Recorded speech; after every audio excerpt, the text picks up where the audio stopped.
Well, the lecture today is on the subject of experts. There's one definition. An expert is a person with a briefcase at least 50 miles away from home. The one I gave is an expert is one who knows everything about nothing, whereas a generalist knows nothing about everything. The expert tends to be so narrow that they know everything about that little small subject and nothing else. The generalist doesn't know anything. Now, I have been both an expert and a generalist. And I can tell you the expert wins against the generalist almost always by the following devices. One, you use a lot of jargon, which the generalist doesn't know.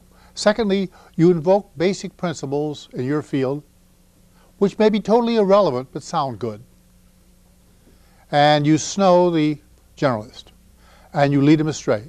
So most times in an argument, the generalist loses by those two methods.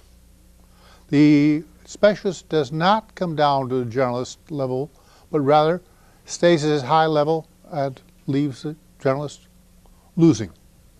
So it's a problem you will face. Now, you people are by and large supposed to be journalists, so we face a different problem. Now, a fellow named Kuhn wrote a famous book, Scientific Revolutions, and he looked at the structure of scientists and the revolutions. And he gave the name paradigm to name a pattern of what is going on. Typically, you are taught physics, you are taught not only the formulas, but you're taught a style of thinking about it. The style is not mentioned, it's just delivered. The kind of problems you can ask, the kind of answers you get, are all implied in this style. And people, by and large, operate within the paradigm of the field. Suddenly, there may be upsets. In physics, there were two of them, relativity and quantum mechanics. Both of them provided a different framework of thinking and different kinds of questions. Relativity opened up the whole field of cosmology, the origin of the universe and so on.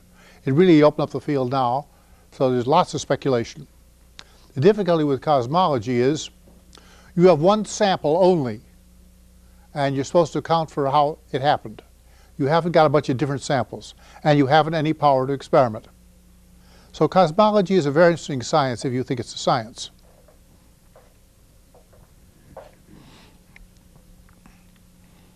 Now, the contradictions will arise in the field. In the late 1800s, there were numerous contradictions. And I told you in discussing quantum mechanics how some of these led to something else. But most people in the field will ignore contradictions, will dismiss them, will do anything at all but face them, and so they go on and they don't do anything. It's only by noticing their contradictions and building them up that you have a chance of making the big change. It's a very difficult thing to pay attention to what doesn't agree with what accepted doctrine is, because you are not popular if you bring up yes, but. For example, I brought up to you with regard to thinking, that although we talk all the time about the neural system, neurons storing knowledge here, there, and yon, yet one-celled animals can apparently learn, and they don't have a nervous system. Well, by and large, that is totally ignored. It may or may not be relevant, but I keep it in mind saying, well, you know, maybe what I'm being told is not the complete story. Most people in the field ignore the fact and go on thinking within their framework that the nervous system explains everything. Now, when a change occurs, it's resisted by almost everybody in the business. I can find no figures reliably of how much relativity and how much quantum mechanics was resisted. I can tell you that in late 1930s, I saw in the library at the University of Nebraska quite a few books trying to claim that Euclid was a true geometry and all other things were all wrong, and consequently relativity was wrong. There was a lot of relativity books written against relativity. So it indicates quite a few people did not accept relativity. And if you go back to our boy Planck about adopting quantum mechanics, there's a classic sentence of his. We didn't convert them, we outlived them. I thought about that many times. The bitterness must have been in his voice. We didn't convert them. We outlived them. That's how we won. By and large, entrenched people would not pay attention to the new ideas. This is normal process. New ideas are greatly resisted. Now, it's supposed by Kuhn that the new ideas ultimately triumph.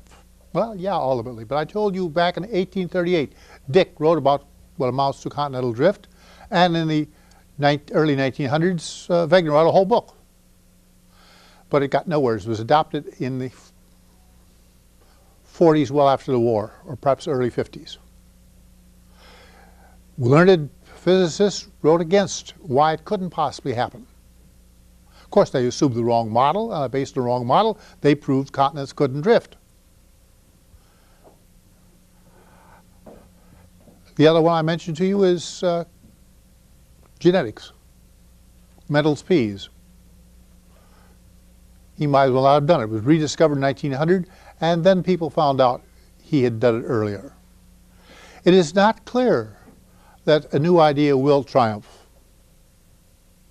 I cannot possibly tell you how many new ideas were lost and didn't triumph because there's no way of finding them. But my suspicion is that the idea that people have that ultimately truth triumphs in science may be true if the ultimate is long enough, but it may be well past your lifetime. So the idea that what we'd like to have that we really win out early is simply not correct. It's a very great resistance when you have a new idea. Now, beyond just the continental drift, because South America fitted Africa along with the strata of rocks, there was the fact that the biologists had found the same kind of remnants of animals in the rocks in Australia, in South America, and Africa. And it's naturally supposed they must have been connected together because the animals were in one place. And to account for some of these things, there were belief that land bridges came up and sank down, so the animals get across and sank again, but there was no evidence. And there was the theory biologists had of one unified land, Pangaea breaking up into Gondwana land and so on. The geologists wanted no part of it until they finally had seen right with their own eyes practically the split in the continents and where the new land is being made right at the bottom of the oceans. And then suddenly it was accepted. When you read now and accuse them of it, oh, we always believed it, we just didn't have the final evidence. They were very, very resistant to the idea. It's one of the best ones in my lifetime of total resistance to an idea which apparently now is fairly triumphant. Most of us people believe something like plate tectonics is the way the planet is built. But it could be changed tomorrow, I don't know. Now I have one that's my favorite one. A guy went to the patent office and applied for a patent that would lift water more than 33 feet. Now you read in your physics book that vacuum will lift water 33 feet, no more. They wouldn't give a patent. After all, the books say you couldn't. So he brought some equipment in and put it on top of the roof.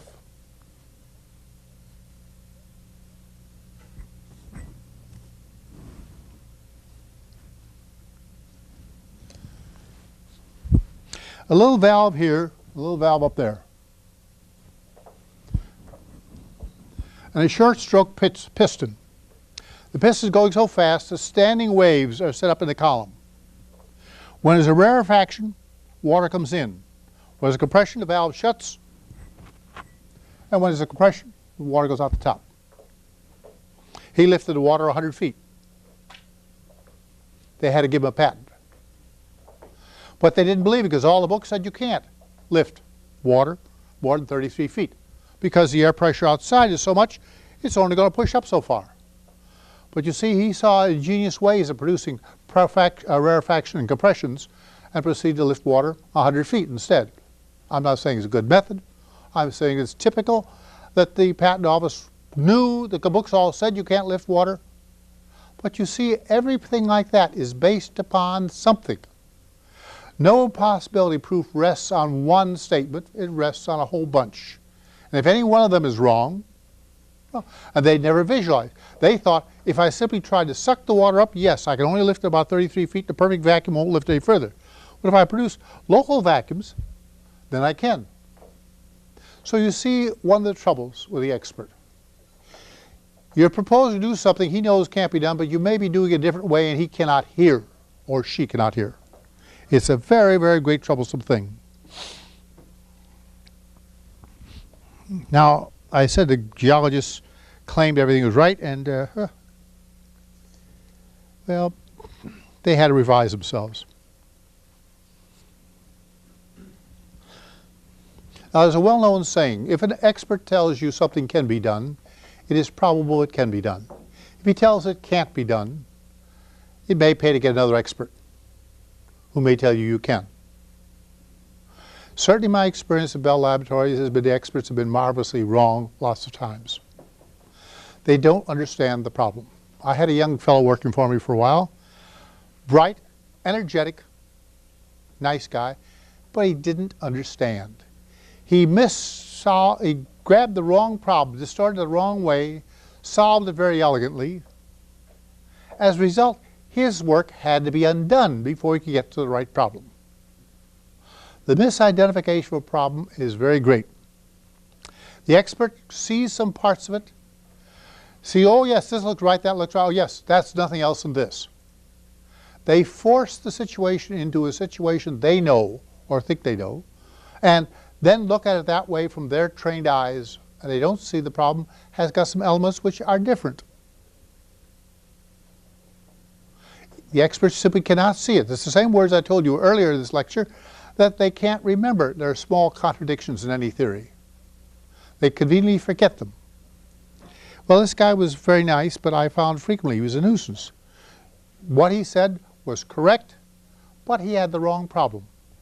He had the right answer to the wrong problem. And trying to find a reasonably good answer to the right problem is something very difficult to do when the guy is giving the exact answer to the wrong problem. It's very hard to undo that. But that's one of the things they do. Now, Kuhn and historians of science have concentrated on the big changes in science. It's my impression that the smaller changes in science work the same. There are many small changes occur in science, and they don't get adopted frequently. For example, one that I didn't succeed with. Working at Bell Telephone Laboratories, it was natural that I would reach the frequency approach. You remember in servo mechanisms, you analyze by frequencies. You imagine in transmission, you worried about the frequency bandwidth and so on. Now, I told you earlier that I had tried to do what I observed happen for Max Planck. I tried to use the right formulas so that my calculation would fit with their beliefs in their field, not just approximate with polynomials, which is traditional. So I gradually developed the technique of approximating not by polynomials, but by frequencies, sines and cosines, or complex exponentials. And you know how powerful Fourier series really is, since you're more or less electrical engineers. Well, my friends in computing kidded me about it. They never listened. They never adopted it. And nothing to do. They just never did. In fact, I wrote a book which is reasonably well expounded. But most numerical analysis books now will mention the fast Fourier transform, and that's all I'll ever say about the frequency approach. Yet, by calculating that way on several occasions, because the calculation in terms of frequency, the person for whom I produced the numbers could understand the numbers better than they could if it were polynomials. If I say, well, I passed so many frequencies instead of I used a polynomial degree 5. Polynomial degree 5 wouldn't mean anything. These were the frequencies we passed through that he could understand. Frequently, not always. So I led some people to small things, not as great as quantum mechanics, but to small help by trying to adjust the computation to fit the person's beliefs. Now, there's other ones. I also occasionally use real exponentials for some things. And some other fields, sometimes, talking to a person over lunch, I found out the kind of functions they believed in. I tried to use those kinds of functions to help them find insight. Well, I didn't succeed there as an episode where I think to this day that I'm right, but that idea yet not percolated into computing, although it's widely used by physicists. Now, I'm not bringing up these troubles just to poke fun at things. but for 4 reasons why I bring up the role of expert. First, as you go on, you'll have to deal with experts, and you ought to know the faults and good parts of experts. They know a lot. Secondly, many of you will become an expert, and I'm hoping somehow or other that you won't be as bad as the average expert. Third, it appears to me the rate of progress is increasing and will continue to increase in your period. Therefore, there will be more need for you to adjust to new things, and more often the experts will be wrong because the situation isn't like it was yesterday. Fourth, if only I could say the right things to you, I would make you stay ahead and not let you become obsolete. That is a very sensitive point for me. I have had several of my friends, good friends, left behind because they didn't adopt new things. I told you roughly about a friend of mine who was a great analog person. I learned a great deal from him, but he wouldn't really convert to digital, and he was left behind.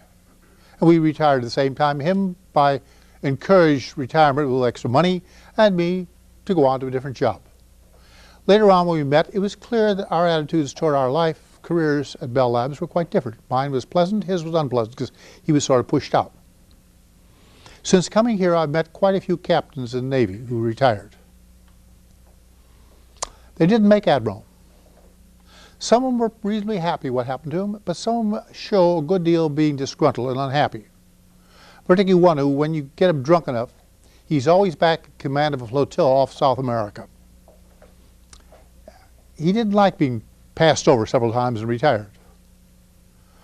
My problem is, how do I get you people to rise to as far as you wish to rather than being pushed out? One way is to try and get you open to new ideas and accept new things rather than cling to the old. My friend got pushed out because he clung to the old. He wouldn't learn digital computing.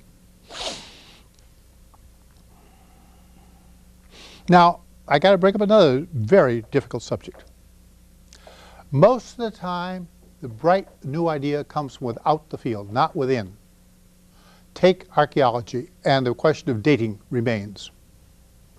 The traditional method was to look at how many layers of dirt there were above it and estimate how much the river flowed then and so on, what kind of stones were there, and estimate how many years passed to bury it that many levels deep. Carbon dating was proposed by a physicist, and it was opposed to a great extent by the archaeologists. Nevertheless, you know carbon dating has come in quite well now and is by basic a tool, along with dozens of variations of carbon dating, to find out how old things are, probably. But the idea came from without, not within. You take Einstein. When he graduated with a PhD, he could not find a job in any university. Ultimately, after trying some other things, he ended up in the patent department in Switzerland. He'd been working there quite a few years when he published the 5 great papers in 1 year. He was an outsider. Now, it's true that once he published those things, it wasn't long, a year or so, before beginning to get job offers, and within 5 years, there he was at the prestigious Berlin Institute, which is the top of the line. And when the Nazis came along, he ended up at the Institute for Advanced Study. But he was an outsider when he did it. As far as I know, in the telephone companies, the same thing is true. They had already calculated, remember back in the hand operator days, which you probably don't know, there was a lady who did everything out there, nice lady. She said, "Number please," you told her what you wanted, and she connected you up. They were generally unmarried young ladies. And they had already calculated that if they were to continue the expansion as they would be employing all the unmarried girls in the population to be operators. You think they'd do something about it? No. As far as I can make out, it was an undertaker in Cincinnati who felt that he was not getting fair treatment. Because in those days, when your spouse died, you could call the undertaker, telephone operator and say, "I need an undertaker." And she had a long list, but she marked them off and gave you the next one. Well, he thought he was not being treated fairly. He said, "By God, if I build a mechanical switch, I will be bound to get fairness." So he built a mechanical central office instead of a human-operated one. It didn't come from within. Bell Labs didn't produce it, if I'm correct in the stories I've read. It was somebody outside the system. Transistors wasn't invented by vacuum tube experts. It was done by somebody else. Again and again, the next step forward is done by somebody not in the field. Now that presents you with a terrible dilemma. Outside your field of expertise, there are a mass of kooks, crazy people with crazy ideas. Almost all of them are crazy. If there is a new step forward, it's probably one of those guys outside the field. The big new step forward in your field is likely to come from outside. Outside, there's a horde of crazy guys with crazy ideas. What is your strategy? Difficult. If you listen to all those kooks, you'll get nothing done. If you ignore them all, you won't be part of the big step forward. What do you want to do? There is no easy answer. If you very much want to be connected with the next big step forward, then you listen to more kooks than you would if you were willing to pass them up and simply continue to do first-class work, but not the great new step forward. But it's the same is true in all fields. I'll repeat the situation. There's a tremendous number of crazy people out there who don't understand, don't know anything, but have got all kinds of crazy ideas. You can spend all your time trying to help them, and they will absorb all your time. They can absorb they can write letters to you endlessly. You write a letter back, trying to turn them off, you get another long letter back. It's almost impossible. Do you write them, look, I'm not going to read more letters from you and throw it out. I have the same trouble now. I worked with a guy at Bell Labs for years. Very nice guy. Well, he's now somewhat kooky. I get letters and phone calls from him periodically to this date. He just can't understand that I'm interested in other things now. He's wrapped up in his thing, and because I was once interested in things that he was interested in then, because I was working with him, doesn't mean I now am. But he keeps on wasting his time phoning me or sending me letters or this and that, and it doesn't do any good because I've decided I am not interested in the things he's interested in. I'll just go along without.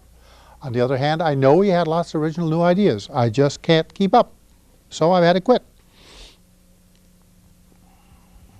But it's a very great problem. The great ideas are going to come from without the field, not within. Now, I've covered two main problems dealing with experts. The expert is certain that they are right, and they do not consider the basis of their beliefs. They don't understand, as that example, what's wrong. But there's a third thing which is worse. It's insidious that I met at Bell Laboratories with regard to computing.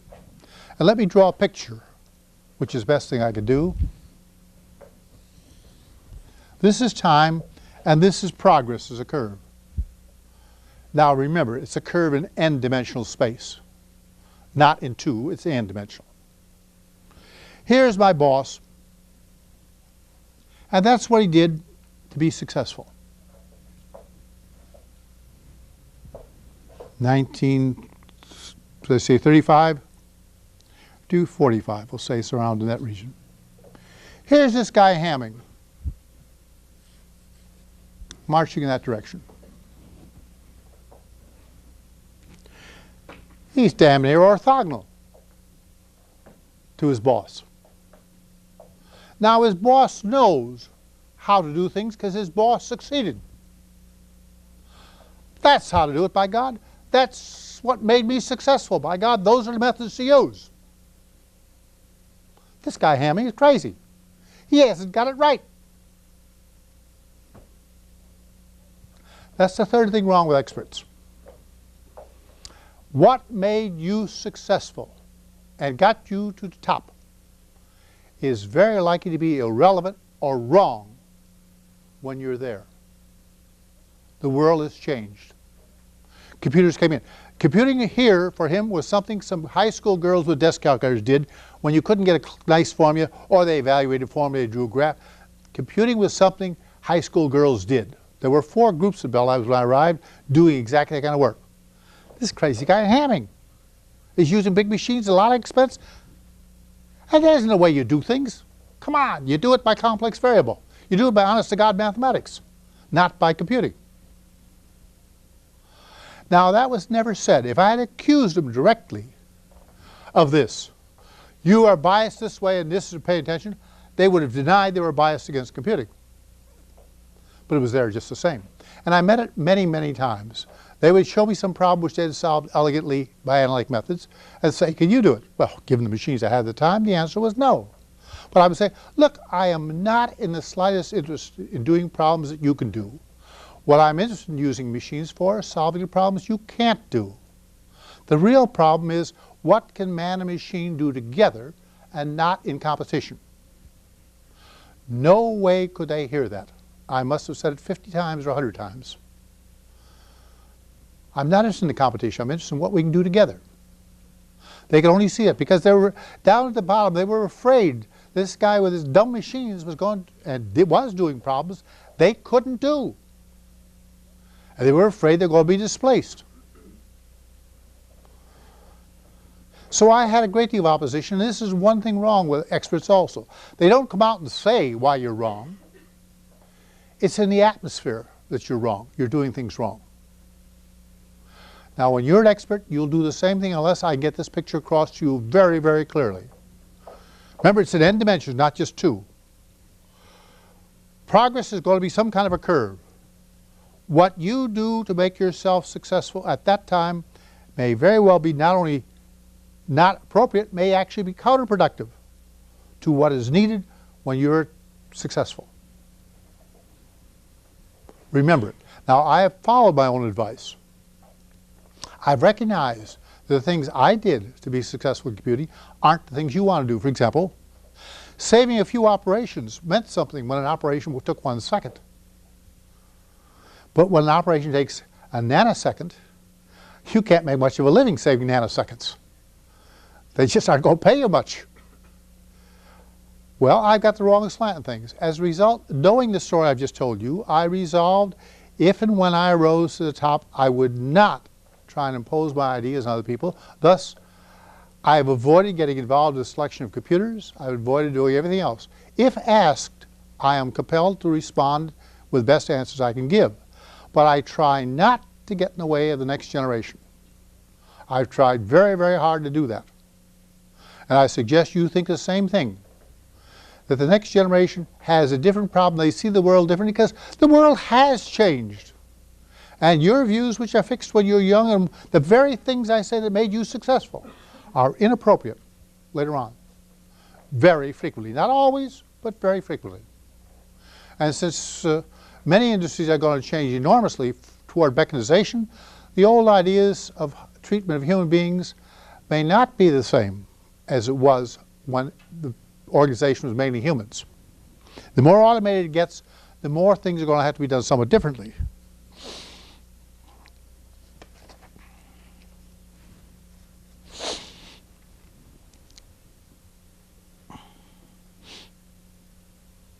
Now, another example of the same thing is Einstein. Einstein, with his photoelectric effect, got quantum mechanics going. You all know his opposition to quantum mechanics was famous saying, the good Lord doesn't play with dice. He didn't believe there's randomness. Now, the physicists, when you press them, want to believe their tin god Einstein was still a help. And they will give you all kinds of arguments how helpful he was with his opposition and so on. But you come right down to it. If he'd only kept his mouth shut and let him alone, quantum mechanics would have got along a lot faster. But he was constantly opposing. The physicists would say, well, the opposition made him sharpen up their ideas and so on. It also gave him a great deal of needless trouble. The man who started quantum mechanics on his real Planck got it started, but really didn't start until Einstein gave it a shot in the arm with a photoelectric effect. He was opposed to it. And it comes down to the story which I think I told you before about myself. When a friend of mine said to another friend, I don't think Hamming understands error correcting codes, and the second friend repeated to me over a phone, I was just about to say, why that little twerp?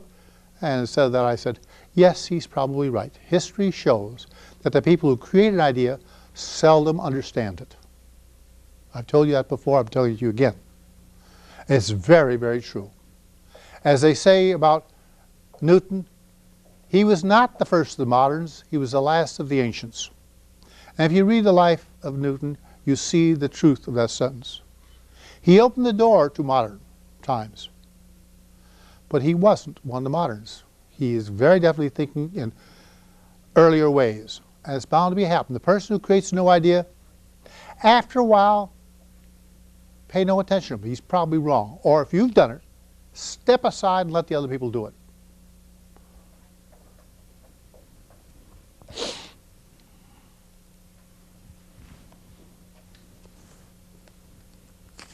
Now, the reason why I'm so interested in this matter of getting you on this topic of experts is that I told you earlier in this lecture, I am perturbed by the number of people who are left behind. Now, I can tell you a couple of stories. When I discussed software, I mentioned the number of people who would not pass from absolute binary to symbolic codes, the number of people who would not learn Fortran and so on. What happened to them? They disappeared. They dropped out of the field. Now, years ago, IBM used to give seminars, invite you for a week to Poughkeepsie or Endicott at their homestead, and we have a week spent discussing computers. And they always took a picture, class picture, and you got a picture with all the names out and so on. And I took them home. One day, many years later, I saw one of those pictures, and I said, oh boy, I'm going to see all the leaders of computing. Well, there was von Neumann. There I was too for. But about half the people, yes, I could dimly remember them, but I hadn't heard of them for years. They had disappeared.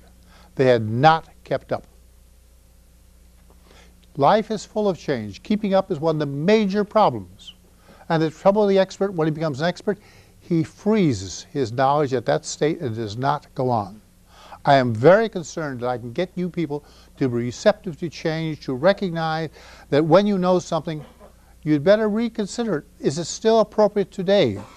And I told you that miserable story about the fast Fourier transform. Why it is not the Tukey Hamming, but Tukey Cooley, because Hamming was stupid. He didn't realize that he had a different machine. When he'd figured out it couldn't be done, he figured out in terms of the computing machine he had. When he had another computing machine, he didn't stop and rethink. He just repeated what he said before. Now that won't work.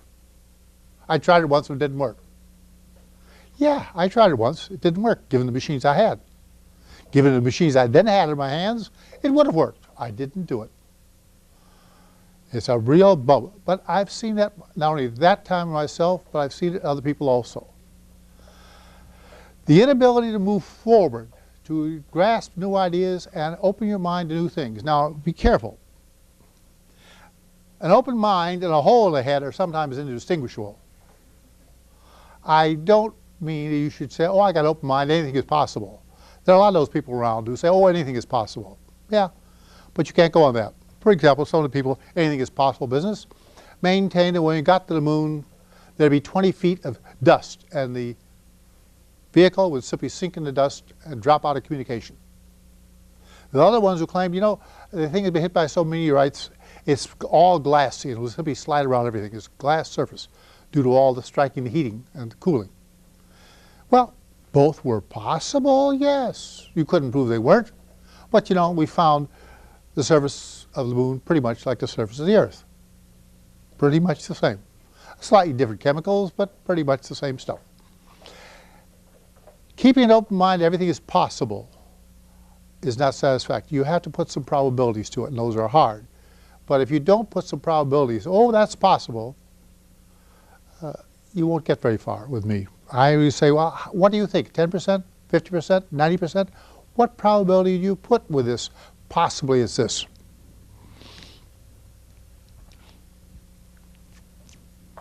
I think I mentioned, I guess didn't, in this lecture. I haven't mentioned yet that I met a bunch of Navy captains. Have I told you that? Yes, I did. I thought it got out of place there somewhere. Well, yes. Now, I've used a lot of isolated stories here in these lectures. They illustrate situations. I could produce dozens of other stories illustrating the same point. These are not perfect knowledge, because there are some stories which would contradict what I said. There are some people who stuck to the principles and turned out to be right anyhow. That sometimes the experts are right and the people with new ideas are wrong. But by and large, it seems to me, viewing my experience in science in general and Bell Labs in particular, the opposition to new ideas was enormous. Error correcting codes, for example, Obviously, they're good. Not only will they get you the right answer, but as I told you, they will enable you to maintain the equipment. The first use at Bell Labs in the Bell system was about 10 years later. And it was in a desperate situation. They were trying to make electronic central offices, and they were going to have a great big plate, photographic plate, with all the information stored on it, because there were no good storage devices in those days. There were no cheap ones they needed. All the phone numbers, everything else there.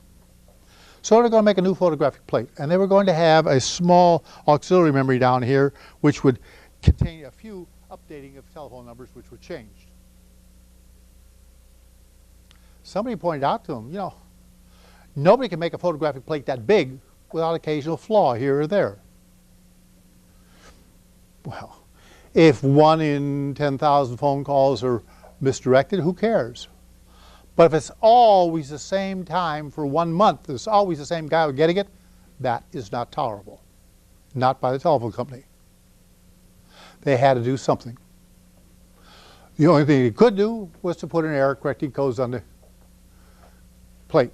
So if a flaw occurred here, there, and yon, they could correct it and go ahead. It took 10 years before the idea got into motion and any real widespread use. Meanwhile, there was endless opposition on the grounds of, well, I always send error detecting. If it's wrong, call for a second message. Yes, but that requires two-way transmission and other things, whereas feed forward, which is what error correction is. You know what feedback circuits are. Error correction is feed forward. I feed the message, and I feed the correction stuff with it. So you have all the stuff to correct at the right end.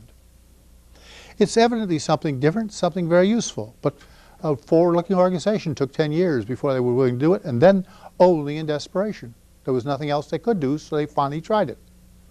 So I'm somewhat dismal about how rapidly new ideas get in. I told you one about frequency approach, they never got in. A bunch of other ones, some got in rapidly, some got slowly. It varied. The more radical the idea is, the longer it takes to get absorbed, the more opposition you'll get. Now, one of the reasons why these things happen is you. You, as far as I'm concerned, were designed over 1 million years or so of primitive living to cope with civilization, or cope with life. You don't work well in big groups, you work well in small groups. There's a distrust for the outsider built into you. There is, I told you, in jargon is designed to keep the outsider out. There's all kinds of things in you which were designed for the small clan, the small in-group, your own department. And in fact, I've seen at Bell Labs, two departments trying to do each other harm, really, in Bell Labs, instead of trying to cooperate.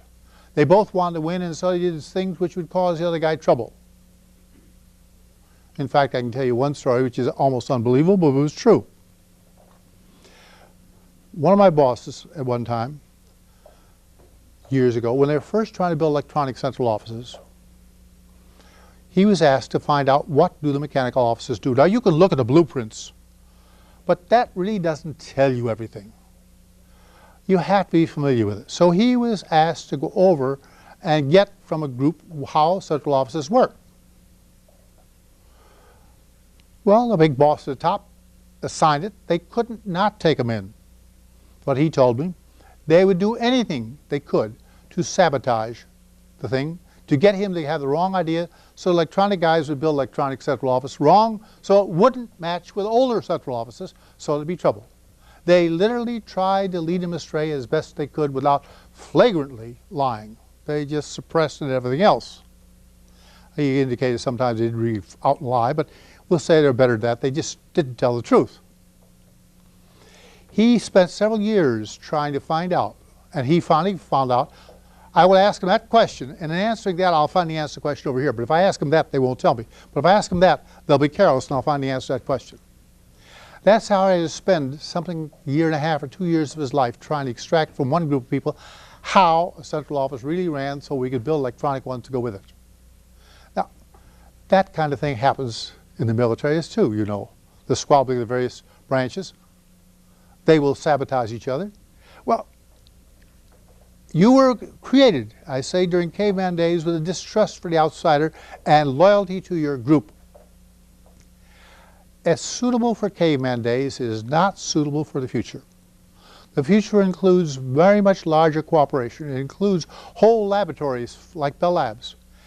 We can't afford this internal squabbling that I saw so often in Bell Labs. And I regard Bell Labs as being very high class. I imagine, but I have no proof, that more squabbling goes on in other places. I certainly have seen dirty work in software, not telling the other guy quite what the program did to cause them trouble. I've seen personalities get in the way. Well, civilization is a veneer on top of your caveman instincts. And one of the features of civilization is, instead of acting on your immediate instincts, you stop and think, should I be doing this? Rather than just instinctively doing it. This will stop a great deal of this internal squabbling and lack of cooperation, but it will take your part actively and regularly stopping and thinking, is this the way I should be behaving? I have loyalty to the organization as a whole, and I don't have loyalty solely to the local group, the local department, the local organization. You see it all the time. AT&T had trouble with the operating companies trying to keep them cooperative. And I occasionally had to do some work trying to keep Southern Bell and Illinois Bell working together instead of working in competition one with the other. It's a common thing. It's a natural thing. It's an instinct which you have. And for the reason why I'm mentioning it is that this is a problem you will face. And when you find these competitions going on, and if you look closely, deliberate sabotaging of each other, you have to understand that it's instinct that they're working on. This is the natural thing human beings do. You have loyalty to the local group, but you don't have loyalty to the large as much. And that's what produces it. And it's a terrible thing, but it's one of the things experts do. Experts are a small group. They will defend their own territory against any new ideas. They're opposed to new ideas because it's not part of the group. And the guy from the outside has the new idea most of the time. Most of the time, the really big advances, you can go through history if you want, most of the ideas come from outside the field, not by an expert in the field. Well, I'm supposed to make you people into great people, which means you're going to be the people who bring new ideas in and get them adopted. My speech should have told you a great deal about the problem you face. And I talked the other day about abandoning problems. Quite a few times at Bell Laboratories, when I tried to bring a new idea, particularly in chemistry, I had two good ideas in chemistry. I abandoned them. The opposition to the chemistry group was too high. I went off and did something else.